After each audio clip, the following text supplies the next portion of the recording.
Hey, John Mayfield for the REEA and the DREI podcast. And I have a DREI with us who's going to give us some historical perspective of REEA and the DREI. And she told me something that I didn't know. Joyce B. Sterling is here with us. And Joyce, thank you so much. I appreciate you being here. Oh, John, thank you. It's an honor. So REEA, you told me you've been around REEA since 1992. Now, you've had your real estate license since the 80s. 86. 86, then started teaching not long in 86. Yes, Okay. yes. And by the way, I mean, for those of you who are younger DREIs, in 86 interest rates were 18%. 18%. I did a webinar not too long ago, and we did a run through, and we were going around the room, and everybody was telling their age, and I said I was born in 78, and somebody said like they were plus 25 years. I mean, like they were born 25 years after I was. I don't know. I felt old anyway. But you've had your license since 86, started teaching in 86. Interest rates were very high. What made you say, I think I'm going to check out this thing called the Real Estate Educators Association? Well, like most things, it was a friend that had attended and said, you have to go to REEA. It's one of the most positive organizations that I've been in. You get to meet all the authors of the books. You meet the industry leaders in real estate education, and you will learn how to be a better instructor. And speaking of authors, Joyce wrote a book called Guide to Passing the AMP Exam, Applied Measurement Professionals.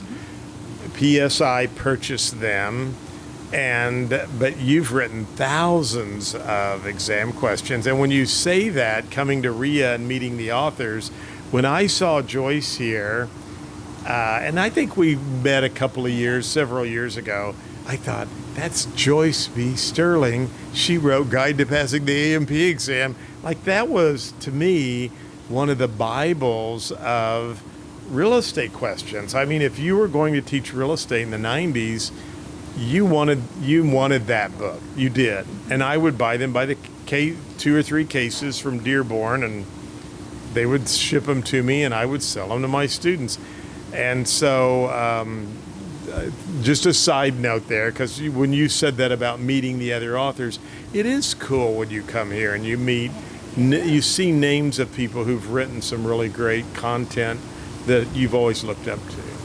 And as a professional, I just wanted to be the best that I could be. That's all.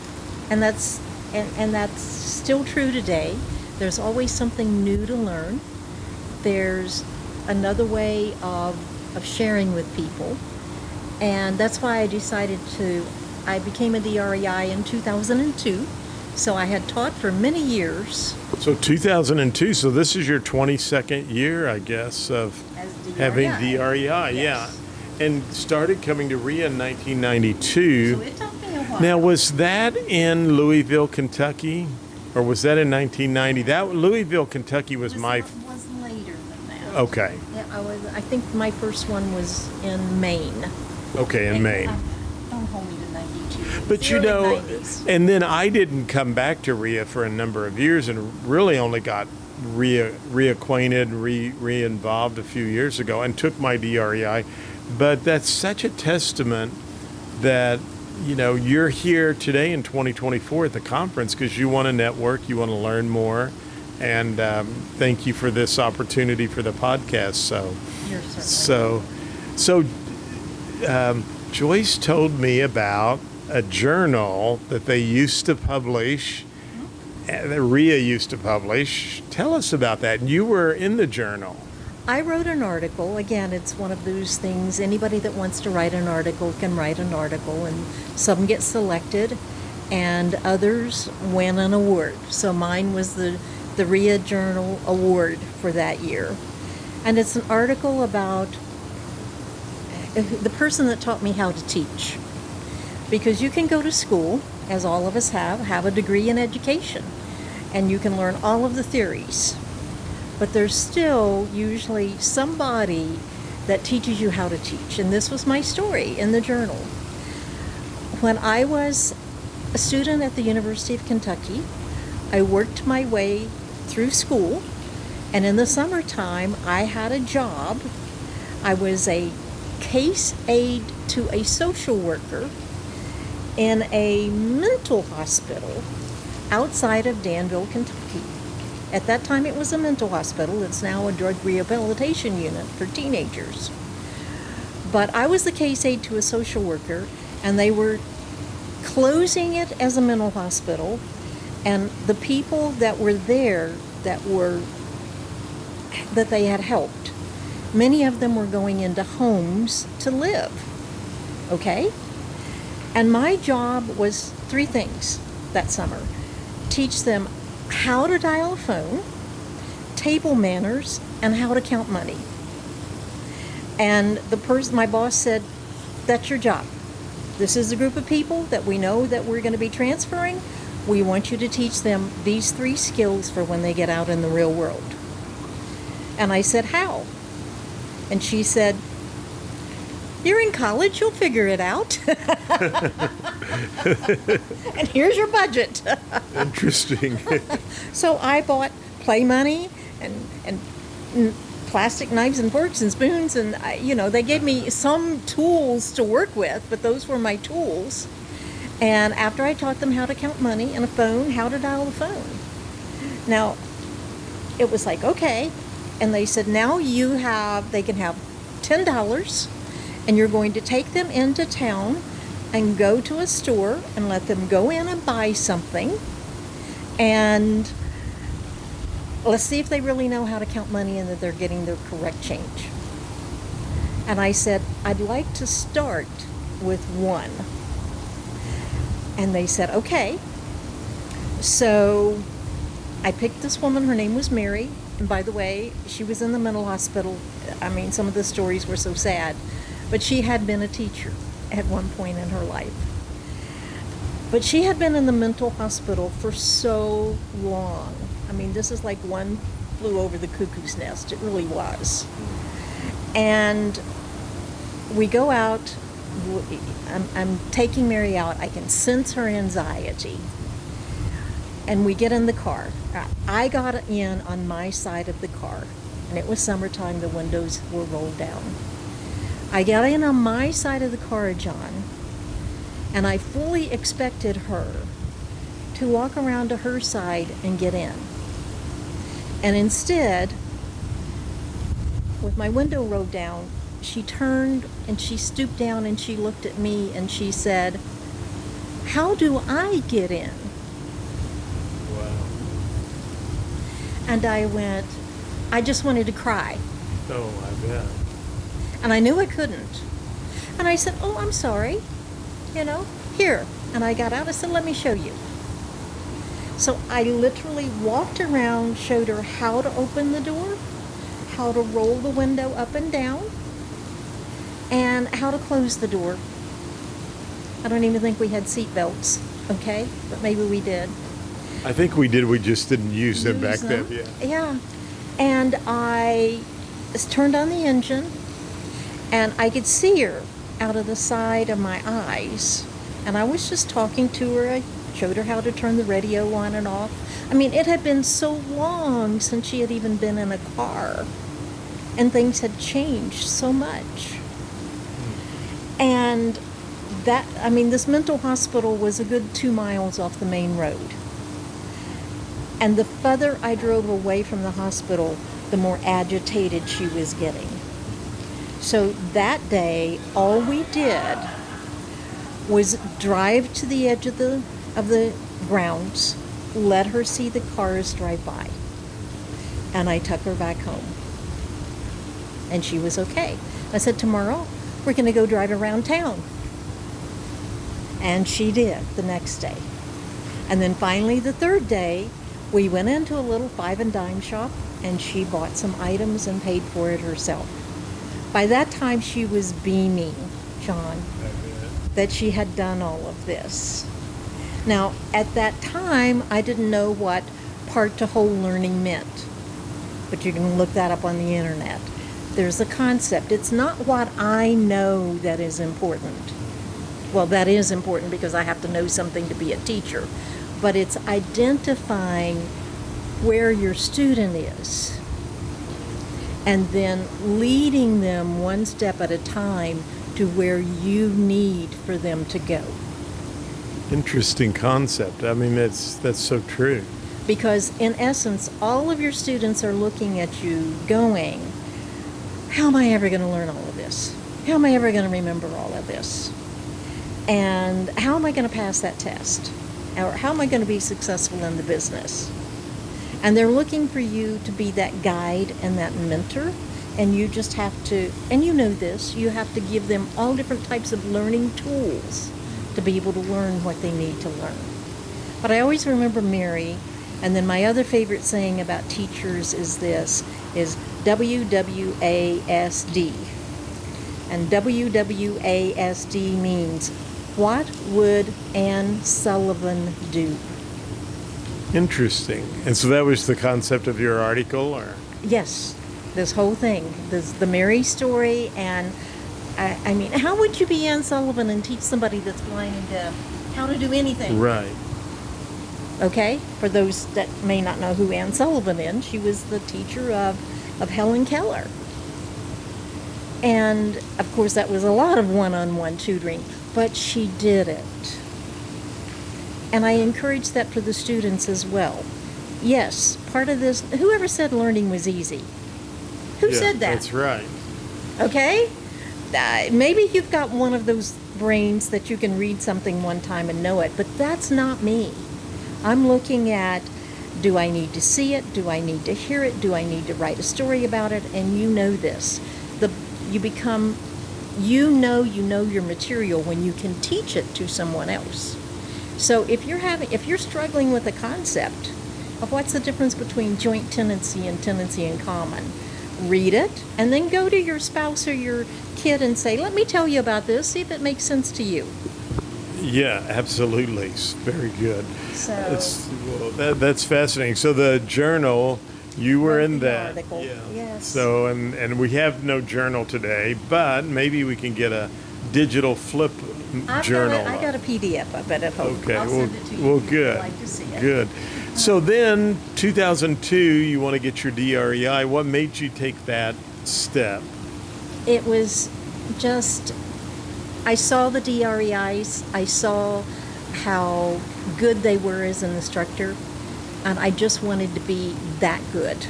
And today, I'm sure there are those principles that you think about when you're in front of people. I mean, I know we do, all do. Oh, the most important thing is, how are you connecting with the students and remembering to repeat their questions as much as anything else. But it's, when I'm in the classroom teaching, John, I make it a point, a conscious point. I am looking everybody in the eyes and calling them by their name. Somewhere in that class, whether it's a 3-hour class or a 96-hour class, I want to know their names. I want to connect with them. I'm constantly analyzing what are they doing and trying to break it down and tell them stories that they can relate to. Good. Excellent point. And do you use name tent cards when you're, some of, like you and I are from smaller towns, and we know a lot of the people who come to our classes, but generally, is there something that helps you with that, or do you try to maybe have a cheat sheet somewhere up at your podium? Oh, I give them a name tent, Okay. but at the same time, I'm learning their names. Exactly. Because I know I'm going to see them out on the street. Yes. Now, after they're not in class, I may not remember. I have many people come up to me and say, you were my real estate instructor Right. back in, and I'm going, I recognize your face, but I don't remember your name. But while they're in my class, Sure. I want even that basic connection of looking them in the eyes and calling them by name. Great. Excellent. What's your favorite DREI principle? I know maybe putting you on the spot, but is there one thing that you find you like to do or talk about or apply, or? Oh, I just taught a 3-hour GATE principles class the end of May in Kentucky. Oh, you did? Okay. I did. And I don't know. What about classroom setup? I'm always guilty of maybe worried about upsetting the education director who's on site, that I want to blow your room up and move all the chairs around. But I have been doing that. And it makes a huge difference. Yeah. Makes a huge difference. What about bridging? Is there any advice you have? Sometimes bridging can be a little easier in the pre-license world, where you and I kind of hang out, or continuing education in a topic you know a lot, but that's a hard topic for some people. That is a hard topic, and I think just a summary of what you just went through, and thank you for that summary, or this is my summary of what we just went through. And now we're going to add one more topic to that topic, so that at least they know you're changing and you're adding more information to it. Good. Instead of just saying, well, for next. Yeah. I mean, if you summarize it and then lead them. Good point. I love that. Yeah. What about someone from the past that maybe a lot of our DREI or DREI candidates may not know or heard of? Anybody that just really made an impact or an impression on your teaching career? Diana Brothers was a DREI, and she taught a class at REEA one year called The Real Thing. And there was the commercial, Coca-Cola, The Real Thing, remember that? Yes. Okay. And what she taught me to use at that time in the classroom were props, go get a benchmark, go get a stake survey, even if it's just the little flag with the orange on it that we've all seen. Where's your copy of your deed? Okay? That you can show to people, this is what it is. Use the real thing. I love Teresa Barnaby told a story. I was in the GSI the 2 days before, and Teresa talked about some guy who came to class with this great big bag. They'd been talking about legal descriptions, and she's like, well, what in the world's in that? And he puts it up on the table and starts pulling this chain out and dragging it across a room. Well, it was how they measured years ago when they were first doing the meets and bounds legal description in the United States, and that was the chain that they would. And if my memory is correct, I believe George Washington was the one who created that. Oh, is that correct? That's George interesting. Washington was a surveyor, and he was the one who wanted there to be a system. Yeah, but a prop, as she said, she's never forgotten that. That's right. And so, very good. Any other speaking tips or things that have helped you that you might want to share with the group? It has to be passion from your heart to be a teacher.